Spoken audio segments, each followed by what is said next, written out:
ဒီနေ့ဗီဒီယိုလေးမှာတော့ delivery ကောင်းမလေးတယောက်ရဲ့တနေ့တာလုပ်ရတဲ့လုပ်ငန်းဆောင်တာတွေကိုမြန်မာလိုတွေအင်္ဂလိပ်လိုရေးပုံစံနဲ့လေ့လာမှာဖြစ်ပါတယ်။စပြီးတော့လေ့လာကြည့်လိုက်ရအောင်နော်။ delivery ကောင်းမလေးကမနက်တိုင်းစောစောထားတယ်။ delivery ကောင်းမလေးက the delivery girl မနက်တိုင်း every morning စောစောထားတယ် wakes up early ဒီစာကြောင်းကို time frame plus subject plus verb phrase ပုံစံနဲ့ရေးကြည့်အောင်။ဒီစာကြောင်းကိုတော့တခြားစာကြောင်းတွေနဲ့မတူဘဲနဲ့ time frame ဖြစ်တဲ့ every morning နဲ့အရင်ဆုံးစပါမယ်။ပြီးမှ subject ဖြစ်တဲ့ the delivery girl လာပါလိမ့်မယ်။နောက်ဆုံးကိုတော့ verb phrase ဖြစ်တဲ့ wakes up early နဲ့အဆုံးသတ်လိုက်ပါမယ်။စာကြောင်းကိုပေါင်းကြည့်လိုက်တဲ့အခါမှာဆိုရင်တော့ every morning the delivery girl wakes up early မနက်တိုင်း delivery ကောင်းမလေးကစောစောထားတယ်။သူမကမြန်မြန်ဆန်ဆန်အစင်းသင်းဖြစ်အောင်ပြင်ဆင်ပြီးမနက်စာစားတယ်။သူမက she မြန်မြန်ဆန်ဆန်ဆိုတော့ quickly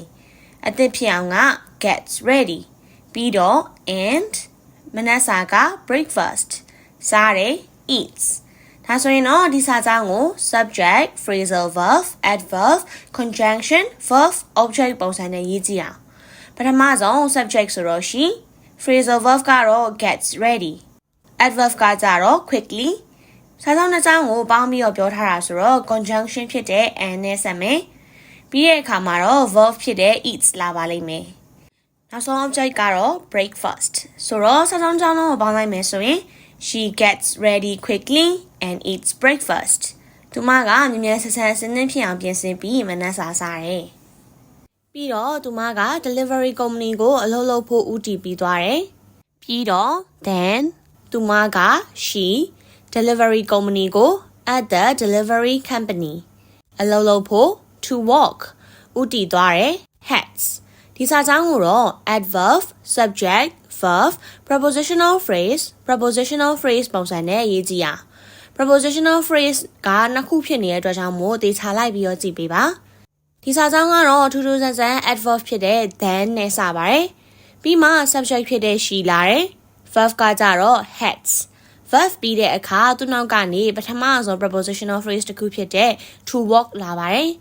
ပြီးရင်တော့ဒုတိယ prepositional phrase ဖြစ်တဲ့ at the delivery company နဲ့စာကြောင်းကိုအဆုံးသတ်လိုက်ပါမယ်ဒါဆိုရင်တော့အခုလိုစာကြောင်းလေးရလာပါလိမ့်မယ်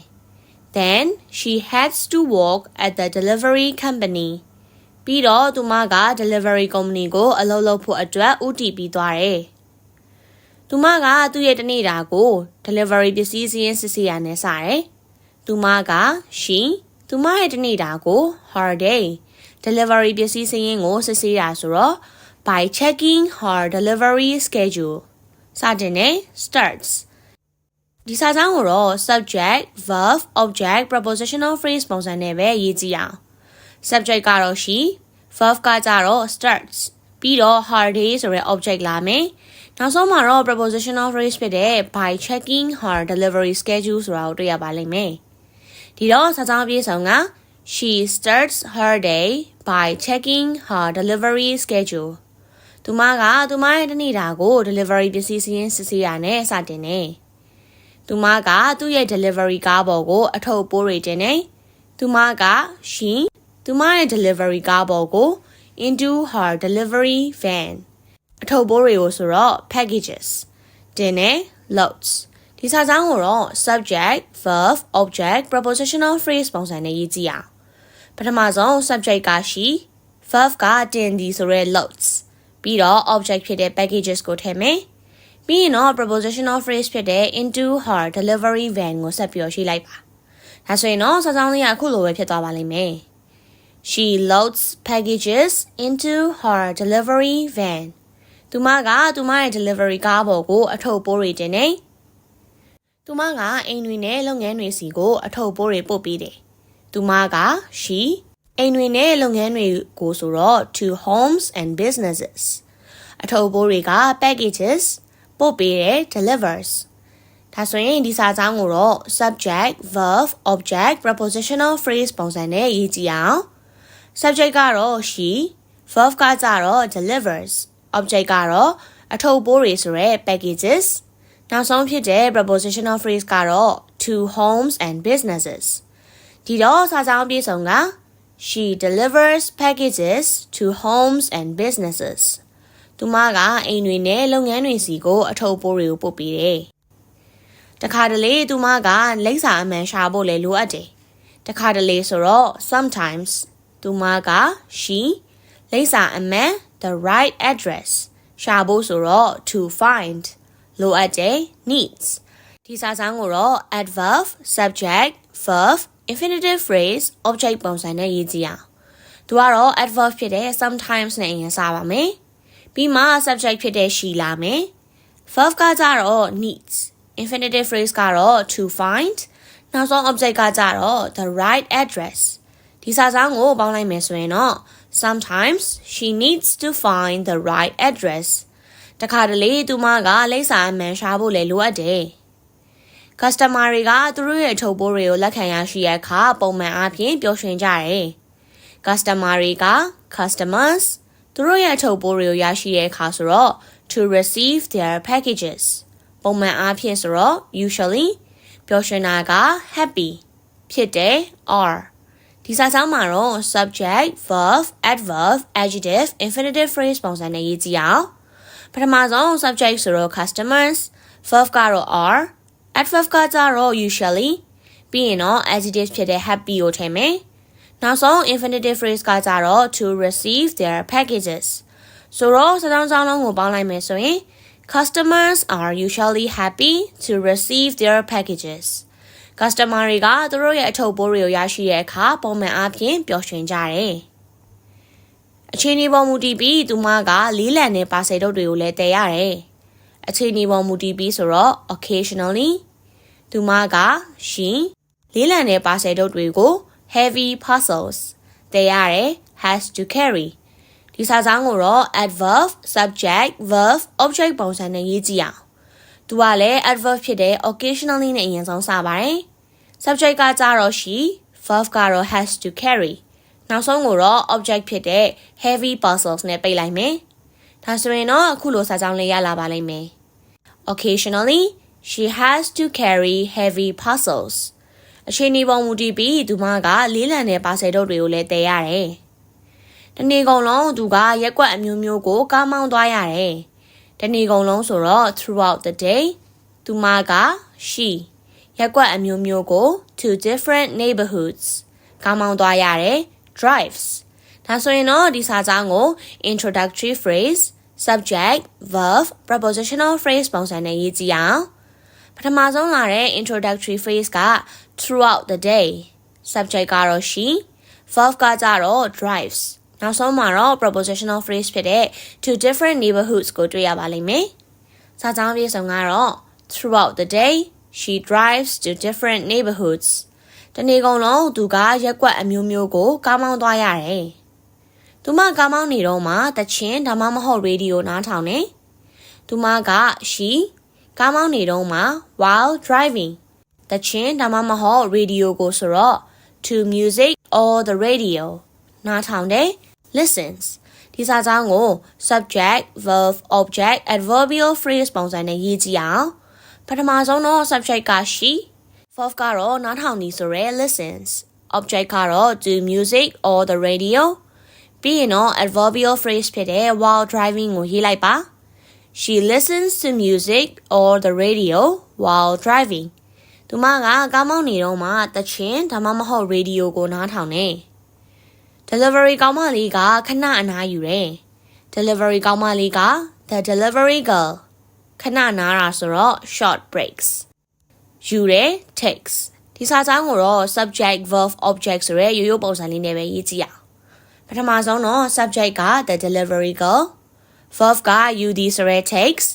object ကတော့ခဏနားရဲဆိုရဲ short breaks ဒါဆိုရင်တော့အခုလိုစာကြောင်းလေးရလာပါလိမ့်မယ်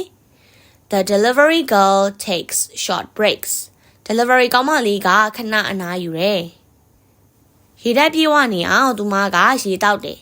ရေဓာတ်ပြေဝနေအောင် to stay hydrated သူမက she ရေဆိုတော့ water တောက်သည် drinks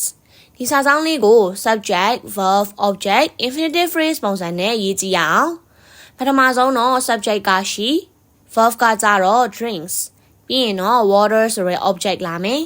နောက်ဆုံးမှာတော့ infinitive phrase ဖြစ်တဲ့ to stay hydrated ကိုတွေ့ရပါလိမ့်မယ် ဆိုတော့စာဆောင်ပြေဆုံးက she drinks water to stay hydrated ရေဓာတ်ပြေဝနေအောင်သူမကရေတောက်တယ်သူမရဲ့ delivery တွေကိုသူမကညနေပိုင်းမှာဆုံးသက်တယ်သူမရဲ့ delivery တွေကို her deliveries သူမက she ညနေပိုင်းမှာ in the evening အဆုံးသက်တယ် finishes ဒီစာဆောင်ကိုတော့ subject verb object prepositional phrase ပုံစံနဲ့ရေးကြည့်အောင်ပထမဆုံး subject က she verb ကတော့ finishes နောက်ပြီး object ဖြစ်တဲ့ her deliveries ကိုထည့်လိုက်မယ်ပြီးရင်တော့ prepositional phrase ဖြစ်တဲ့ in the evening ကိုရေးလိုက်ပါဒါဆိုရင်တော့စာဆောင်လေးကအခုလိုပြည့်စုံသွားပါလိမ့်မယ် She finishes her deliveries in the evening သူမရဲ့ delivery တွေကိုသူမကညနေပိုင်းမှာအဆုံးသတ်တယ်အလုပ်ပြီးတဲ့အခါသူမက delivery company ကိုပြန်လာတယ်အလုပ်ပြီးတဲ့အခါ after work သူမက she delivery company ကို to the delivery company ပြန်လာတယ် returns ဒီစာကြောင်းလေးကိုတော့ adverbial phrase subject verb prepositional phrase ပုံစံနဲ့ရေးကြည့်အောင်ဒီစာကြောင်းမှာတော့ adverbial phrase ဖြစ်တဲ့ after work နဲ့စတင်ထားပါတယ်ပြီးမှ subject ဖြစ်တဲ့ she လာတယ် verb ကကြတော့ returns ပြီးရင်တော့ prepositional phrase ဖြစ်တဲ့ to the delivery company နဲ့စာကြောင်းအောင်ဆုံးသတ်လိုက်ပါမယ်ဒါဆိုရင်တော့အခုလိုစာကြောင်းလေးရလာပါလိမ့်မယ် after work she returns to the delivery company အလုပ်ပြီးတဲ့အခါသူမက delivery company ကိုပြန်လာတယ်။သူမရဲ့ van ကားပေါ်ကကျန်ရှိနေတဲ့အထုပ်ပိုးတချို့ကိုသူမကထုတ်တယ်။သူမရဲ့ van ကားပေါ်က from her van ကျန်ရှိနေတဲ့အထုပ်ပိုးတချို့ကိုဆိုတော့ any remaining packages သူမက she ထုတ်တယ် and loads ဒီစာကြောင်းကိုတော့ subject verb object adverbial phrase ပုံစံနဲ့ရေးကြည့်အောင် subject က she verb ကကြတော့ and loads ပြီးတော့မှ any remaining packages ဆိုတဲ့ object လာပါလိမ့်မယ်။နောက်ဆုံးမှာတော့ adverbial phrase ဖြစ်တဲ့ from her van ကိုတွေ့ရပါလိမ့်မယ်။ဒီတော့စာဆောင်အပြည့်စုံက she unloads any remaining packages from her van သူမရဲ့ van ကားပေါ်ကျန်ရှိနေတဲ့အထုပ်ပိုးတချို့ကိုသူမကထုတ်တယ်။နောက်ဆုံးမှာတော့သူမကအိမ်ကိုပြန်ပြီးနောက်နေ့အတွက်အပန်းဖြေနာယူတယ်။နောက်ဆုံးမှာတော့ finally သူမက she အိမ်ကိုhome ပြန်ပြီး goes နောက်နေ့အတွက် for the next day အပန်းဖြေနာယူရယ် to relax and rest ဒါဆိုရင်တော့ဒီစာကြောင်းကို adverb subject verb object infinitive phrase prepositional phrase ပုံစံနဲ့ရေးကြည့်အောင်ပထမဆုံးက adverb ဆိုတော့ finally subject ကတော့ she verb ကကြတော့ goes object က homeပြီးတဲ့အခါမှာတော့ infinitive phrase ဖြစ်တဲ့ to relax and rest လာပါလိမ့်မယ်။နောက်ဆုံးကတော့ prepositional phrase ဖြစ်တဲ့ for the next day နဲ့အဆုံးသတ်လိုက်ပါမယ်။ဒီတော့စာကြောင်းကိုပေါင်းကြည့်လိုက်တဲ့အခါမှာ finally she goes home to relax and rest for the next day နောက်ဆုံးမှာတော့သူမကအိမ်ကိုပြန်ပြီးနောက်တစ်နေ့အတွက်အပန်းဖြေနာယူတယ်။ဒီနေ့မှာတော့ delivery ကောင်းမလေးတယောက်ရဲ့တနေ့တာလုပ်ငန်းဆောင်တာတွေအကြောင်းကိုမြန်မာလိုတွေအင်္ဂလိပ်လိုရေးပုံစံနဲ့ရှင်းပြပေးခဲ့ရပဲဖြစ်ပါတယ်။နောက်တဲ့ episode တွေမှာလည်းဘယ်လိုအကြောင်းအရာတွေကိုဒီလိုပုံစံလေးနဲ့ရှင်းပြပေးရမလဲဆိုတာကို comment မှာအကြံပေးခဲ့လို့ရပါတယ်။ဒီနေ့ရဲ့ဗီဒီယိုလေးကတော့ဒီလောက်ပါပဲ။ See you all again in the next video. Bye bye everyone.